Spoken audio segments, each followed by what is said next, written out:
Boa noite, irmãos.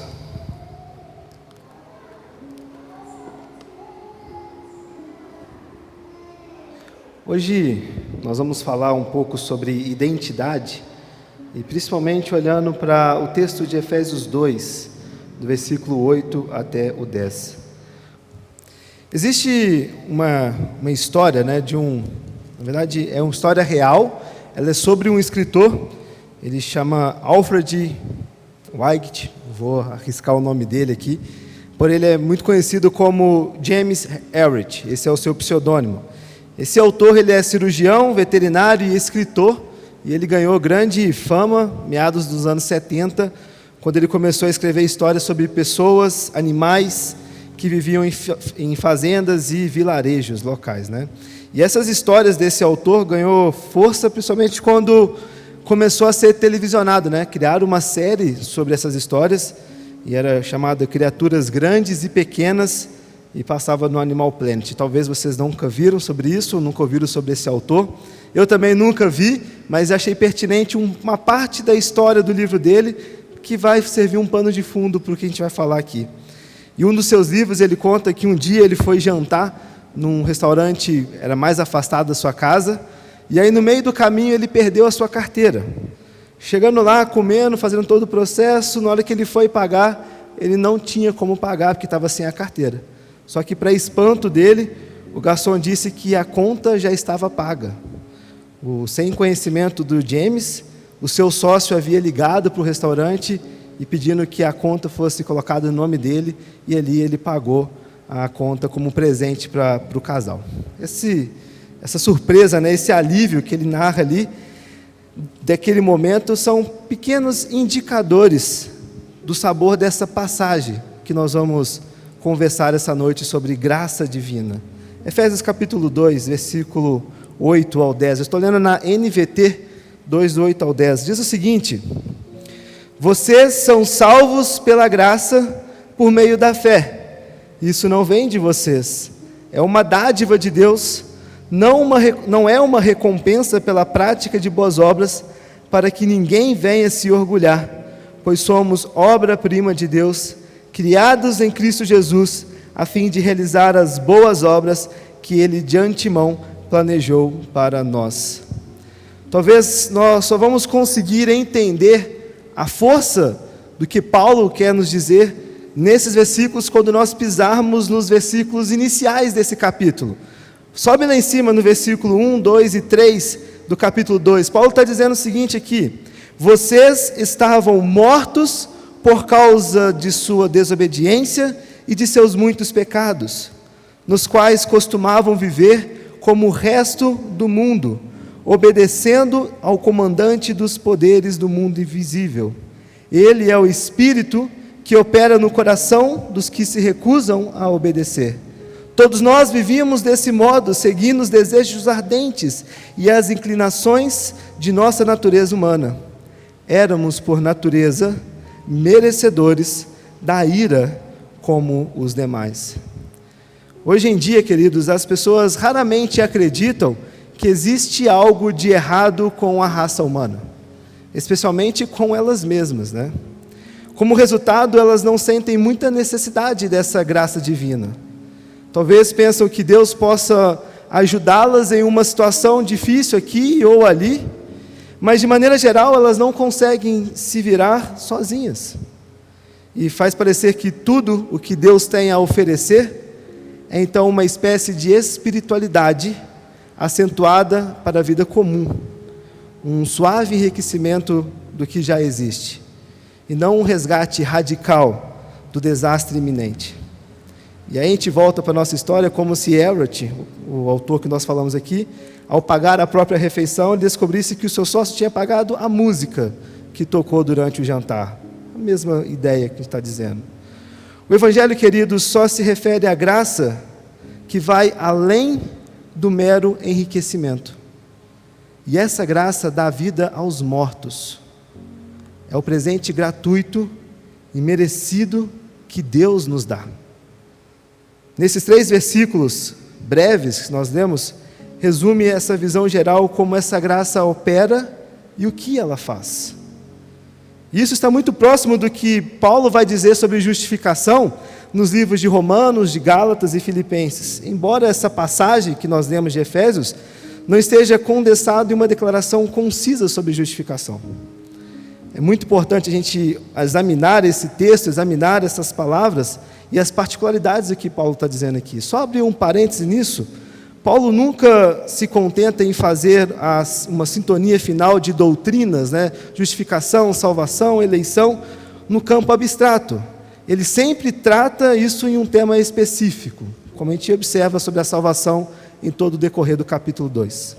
Paulo fala em Romanos, em Gálatas e em Filipenses sobre ser justificados pela fé.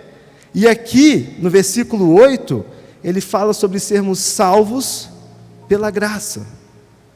Justificação e salvação não são a mesma coisa. Embora o termo justificação não seja, como já dizemos, explicitamente colocado ou mencionado aqui nesse texto, em Efésios 2, do 8 ao 10, o conceito de justificação está implícito nesses 3 versículos. Justificação, queridos, é um ato divino pelo qual Deus declara os crentes como justos diante de si mesmo. Não por causa de suas próprias obras, mas por causa da obra redentora de Cristo na cruz do Calvário. Efésios 2, 8 ao 9, Paulo enfatiza que a salvação, ela é pela graça mediante a fé, e não vem de obras.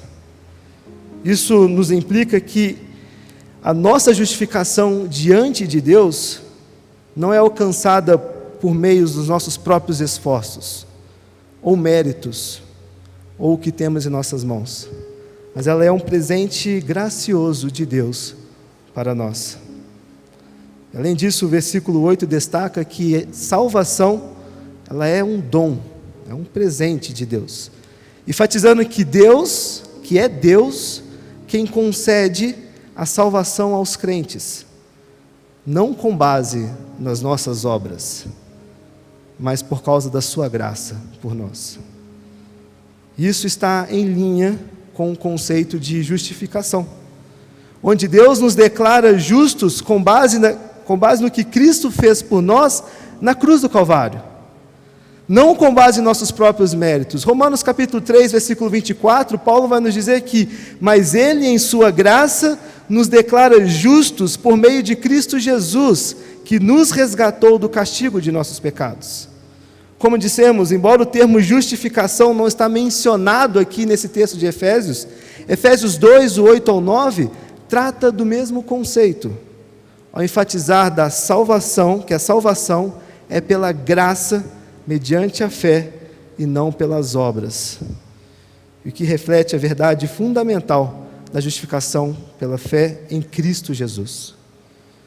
Justificação, então, se refere a pessoas que pertencem à família de Deus, respondendo a questões de como as pessoas são acolhidas para fazer parte dessa família.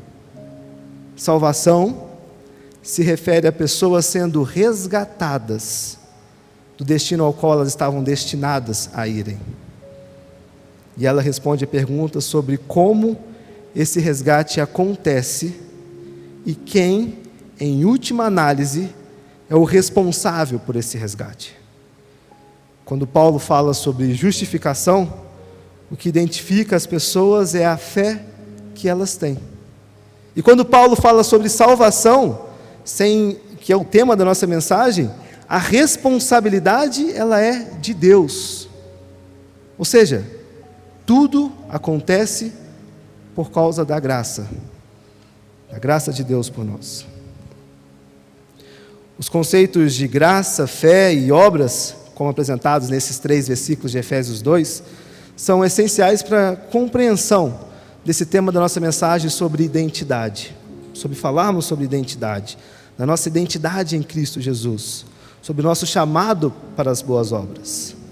A ênfase na graça de Deus, do versículo 8 ao 9, ressalta que a nossa salvação não é algo que nós podemos alcançar, de novo, pelos nossos próprios esforços, mas ela é um presente gracioso de Deus. A gente cantou aqui, a última música. Isso nos lembra, queridos, que a nossa identidade em Cristo é completamente baseada na graça de Deus, em seu amor incondicional por nós. Nós não merecemos sua salvação, mas Ele nos concede livremente por sua graça.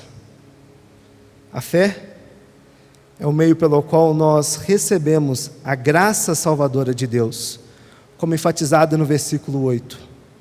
Isso nos leva a entender que nossa identidade em Cristo é estabelecida através da fé em Jesus como nosso Senhor e Salvador. Nossa confiança em Cristo nos identifica como filhos e filhas de Deus, salvos e redimidos por causa do seu sacrifício na cruz por nossas vidas. Efésios 2, 8 e 9 enfatiza que a salvação não vem pelas obras. Efésios capítulo 2, versículo 10 nos lembra que fomos criados em Cristo Jesus para realizar boas obras.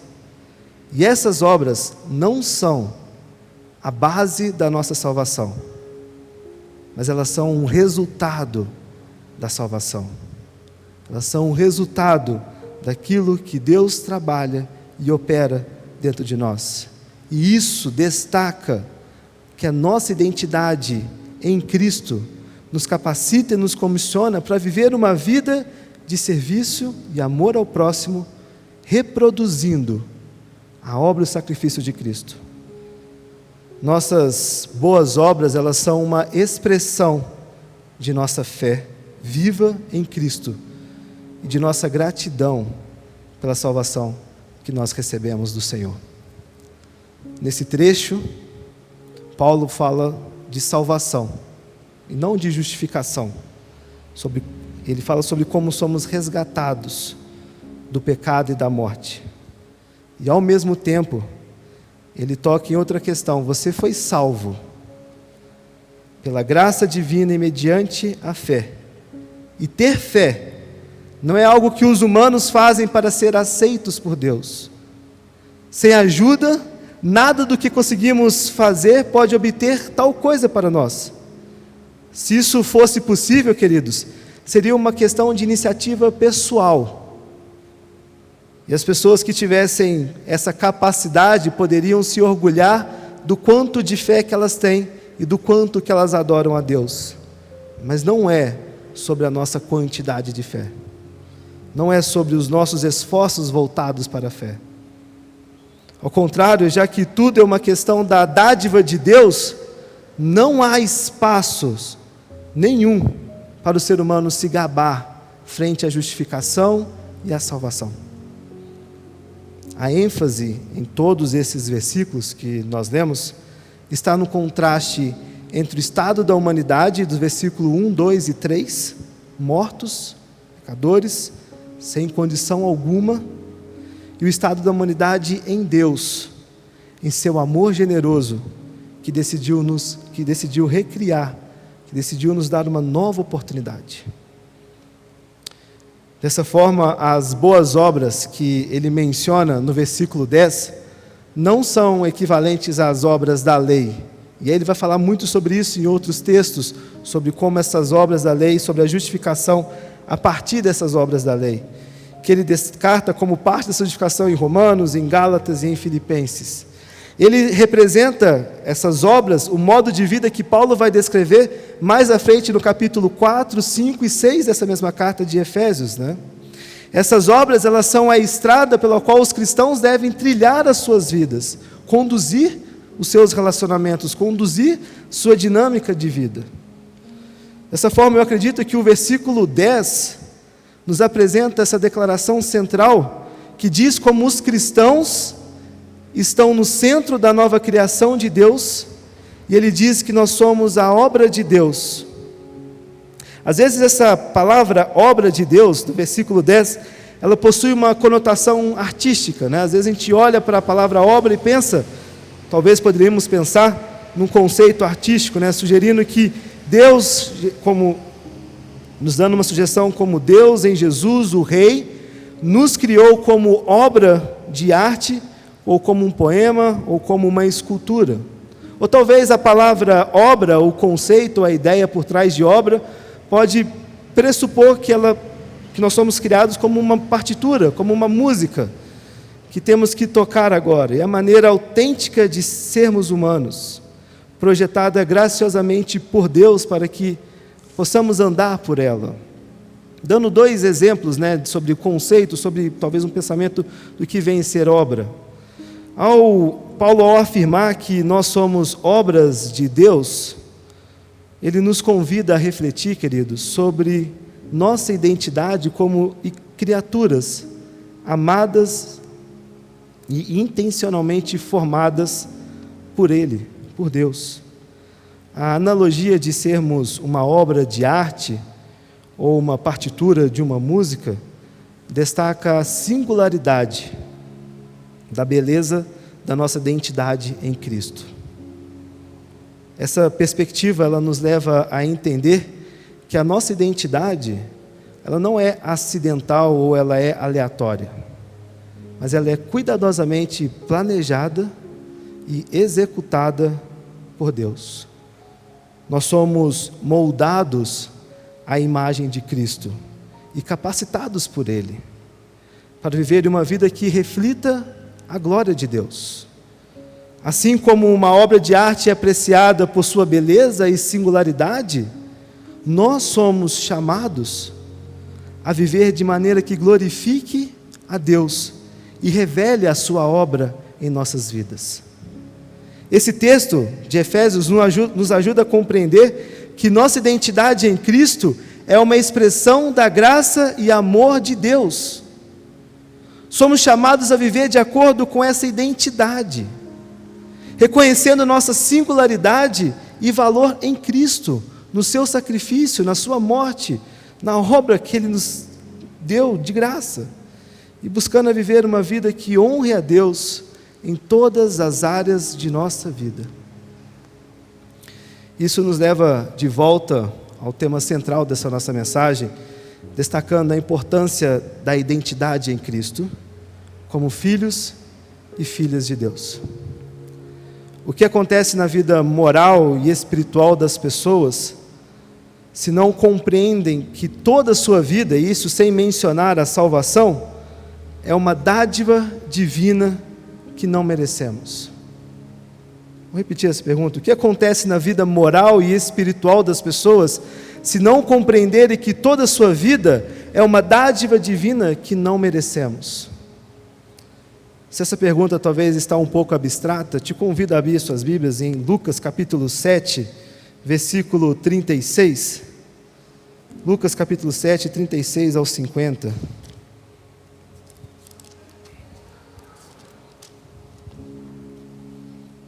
Lucas capítulo 7.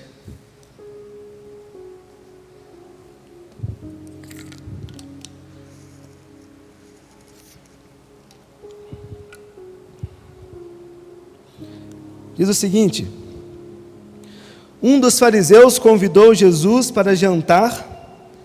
Jesus foi à casa dele e tomou lugar à mesa. Quando uma mulher daquela cidade, uma pecadora, soube que ele estava jantando ali, trouxe um frasco de alabastro contendo um perfume caro. Em seguida, ajoelhou-se aos pés de Jesus, chorando. As lágrimas caíram sobre os pés dele. E ela os secou com seu cabelo, e continuou a beijá-los e a derramar perfume sobre eles. Quando o fariseu que havia convidado Jesus viu isso, disse consigo: se este homem fosse profeta, saberia que tipo de mulher está tocando nele. Ela é uma pecadora. Jesus disse ao fariseu: Simão, tenho algo a lhe dizer. Diga, mestre, respondeu Simão. Então Jesus lhe contou a seguinte história. Um homem emprestou dinheiro a 2 pessoas, 500 moedas de prata a uma delas e 50 a outra. Como nenhum dos devedores conseguiu lhe pagar, ele generosamente perdoou ambos e cancelou suas dívidas. Qual deles o amou mais depois disso? Simão respondeu: suponho que aquele a quem ele perdoou a dívida maior. Você está certo, disse Jesus. Então voltou-se para a mulher e disse: veja Desculpa, irmãos. Suponha que aquele que lhe pagou a dívida é maior. Você está certo, disse Jesus. Então voltou-se para a mulher e disse a Simão: veja esta mulher ajoelhada aqui. Quando entrei em sua casa, você não ofereceu água para eu lavar os pés, mas ela os lavou com suas lágrimas e os secou com seus cabelos. Você não me cumprimentou com um beijo, mas desde a hora que eu entrei, ela não parou de beijar meus pés. Você não me ofereceu óleo para ungir a minha cabeça, mas ela ungiu meus pés com um perfume raro. E eu lhes digo, os pecados dela, que são muitos, foram perdoados. E por isso ela demonstrou muito amor por mim. Mas a pessoa a quem pouco foi perdoado, demonstrou pouco amor. Então Jesus disse à mulher: seus pecados estão perdoados. Os homens que estavam à mesa diziam entre si: quem é esse que anda por aí perdoando pecados? E Jesus disse à mulher: sua fé a salvou, vá em paz. O que essa história, o que esse texto de Lucas tem a ver sobre identidade, sobre o texto de Efésios, sobre graça, sobre justificação, sobre salvação? Tudo. Na história, a mulher pecadora, ela reconhece sua própria condição de pecado e a sua necessidade desesperada de perdão. Ela demonstra arrependimento genuíno e o amor por Jesus, reconhecendo-o como aquele que pode perdoar seu pecado e transformar a sua vida. Queridos, da mesma forma, a nossa identidade em Cristo, ela começa com o reconhecimento da nossa própria pecaminosidade, da nossa incapacidade, das mãos vazias para chegar até Cristo, reconhecendo o quão falho, o quão pecador nós somos e o tanto que nós precisamos do perdão de Deus sobre nossas vidas, da graça que Ele nos oferece. Jesus perdoa os pecados da mulher e restaura a comunhão dela com Deus. Ele reconhece o arrependimento genuíno e a fé que aquela mulher estava tendo, demonstrando um poder transformador da graça divina. Da mesma forma, queridos, a nossa identidade em Cristo é marcada pela restauração e renovação que nós recebemos por meio da graça de Deus. Somos perdoados e redimidos e restaurados à comunhão com Deus, independente do nosso passado ou de nossas falhas. Cantamos: pecado não se explica, pecado se paga, e Cristo pagou. Jesus declara à mulher: a sua fé a salvou, vá em paz. E essas palavras indicam que a mulher agora ela é aceita e amada por Deus, recebendo essa nova identidade em Cristo. Da mesma forma, queridos, a nossa identidade em Cristo é definida pelo nosso relacionamento com Deus, como seus filhos e filhas amados. Somos chamados a viver em paz, confiantes na posição em Cristo e no amor incondicional de Deus por nós. Precisamos compreender e nos desafiarmos a refletir sobre como a nossa compreensão da graça de Deus afeta não apenas a nossa salvação, mas também o nosso modo de viver e interagir com os outros. Lucas 7, o texto que nós lemos, nos convida a considerar como uma compreensão profunda da graça de Deus pode transformar a nossa percepção de nós mesmos e dos outros. Jesus demonstrou a sua graça ao perdoar os pecados de uma mulher pecadora, que demonstra profundo arrependimento e amor por Ele. Enquanto os fariseus ali julgam aquela mulher e questionam a autoridade de Jesus, ele destaca a importância de compreendermos o grande perdão que recebemos da parte de Deus. Quando nós aplicamos esses princípios do texto de Efésios, podemos ver como ambos os textos destacam a importância da graça de Deus na formação da nossa identidade em Cristo. Assim como essa mulher pecadora é transformada e restaurada pela graça de Jesus, nós somos também transformados e restaurados pela graça de Deus ao lermos como vemos em Efésios. Nossa identidade como filhos e filhas de Deus é estabelecida pela graça do Senhor, não pelos nossos próprios méritos, não pelo que carregamos em nossas mãos, mas por conta do sacrifício de Jesus na cruz. Nós somos chamados, queridos, a viver em resposta a essa identidade, refletindo o amor e a graça de Deus para com os outros ao nosso redor. Esses textos nos levam a considerar como a nossa própria atitude em relação à graça de Deus influencia nosso comportamento moral e espiritual. Quando nós compreendemos que somos perdoados e amados incondicionalmente por Deus, somos capacitados a viver uma vida de gratidão e serviço ao próximo. Ao invés de julgar e condenar os outros, nós somos chamados a demonstrar esse amor de Deus para as pessoas que estão ao nosso redor. Esse texto nos ajuda a perceber que a nossa compreensão da graça de Deus tem um impacto direto em como vivemos as nossas vidas e como nos relacionamos com os outros. Ela nos lembra que a nossa identidade em Cristo como filhos e filhas amadas de Deus nos chama a viver uma vida que reflita essa graça que nos transformou, que nos moldou, que nos redimiu, que nos salvou. As obras mencionadas no versículo 10 de Efésios não são simples ações que nós realizamos por nossa própria iniciativa ou habilidade. Elas são expressões práticas do propósito de Deus para as nossas vidas como seus filhos. Essas obras são oportunidades de servir, de amar, de perdoar, de proclamar o Evangelho, de agir em justiça. E elas podem incluir atos de bondade, serviço ao próximo, compartilhamento do Evangelho, edificação da igreja e na igreja, contribuição para a transformação da nossa sociedade.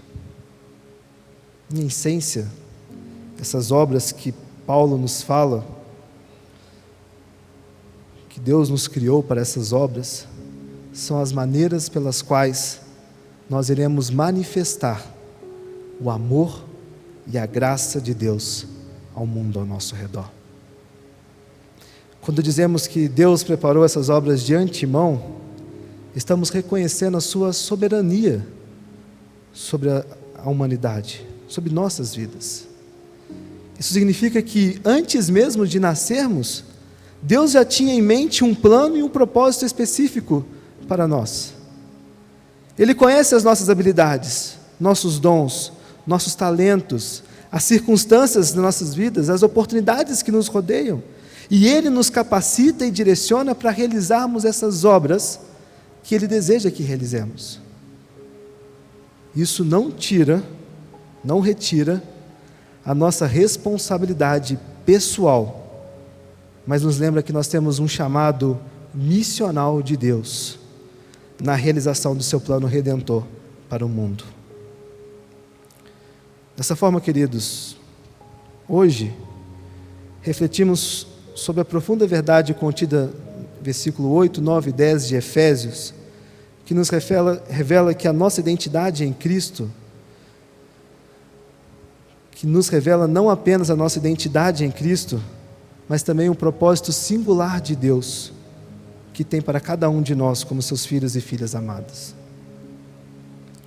eu te convido a se comprometerem e a viverem em conformidade com essa identidade em Cristo, buscando ativamente discernir e realizar as obras que Deus preparou para que nós andássemos nelas, que nós possamos ser fiéis servos do Evangelho, refletindo o amor e a graça de Deus e a transformação que nós recebemos de graça, o resgate que Ele nos deu de graça, e através de todas as áreas de nossas vidas, refletirmos esse amor, essa graça, como essas obras que irão demonstrar o propósito para o qual Deus nos criou. Nós lemos aqui qual o propósito do homem, Eita, fugiu agora, desculpa. Qual o fim principal do homem? Qual o fim principal do homem? O fim principal do homem é glorificar a Deus e desfrutá-lo para sempre. É para essas boas obras que o Senhor nos resgatou, nos salvou, nos justificou. São essas obras de glorificar a Deus e de demonstrar esse Evangelho que nós somos convidados a, dia após dia, atuarmos e agirmos. E isso é a nossa identidade em Cristo. Isso representa a nossa identidade em Cristo. Pessoas que não têm nada em suas mãos para oferecer a Deus, que são salvas única e exclusivamente pela graça de Deus, mediante a fé que Ele nos dá, para que possamos reproduzir e alcançar aqueles que estão ao nosso redor, através dessa fé e dessa obra e dessa salvação que nós recebemos de Cristo Jesus.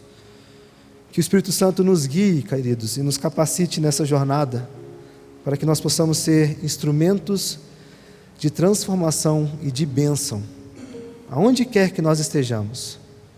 Que nós possamos viver cada dia com propósito e paixão em nossos corações, sabendo que nós somos amados e chamados e capacitados por Deus para podermos realizar e fazer essas obras, e proclamar esse Evangelho, e anunciar graça àqueles que estão ao nosso redor. É um simples compartilhamento, reprodução daquilo que Jesus fez por nós, da obra que Ele fez por nós. E as pessoas precisam ouvir, as pessoas precisam saber, e são vocês e sou eu que vamos mostrar essa identidade às pessoas que estão ao nosso redor, através desse sacrifício e da graça de Deus entregue até nós. Vamos orar? Obrigado, Jesus, por sua graça, seu cuidado, por esse perdão imerecido, ó Deus, que o Senhor nos deu. De fato, nós não temos nada em nossas mãos para te entregar ou ofertar, se não fosse por sua graça e seu cuidado, Deus, em nós. E nós te louvamos, ó Deus, porque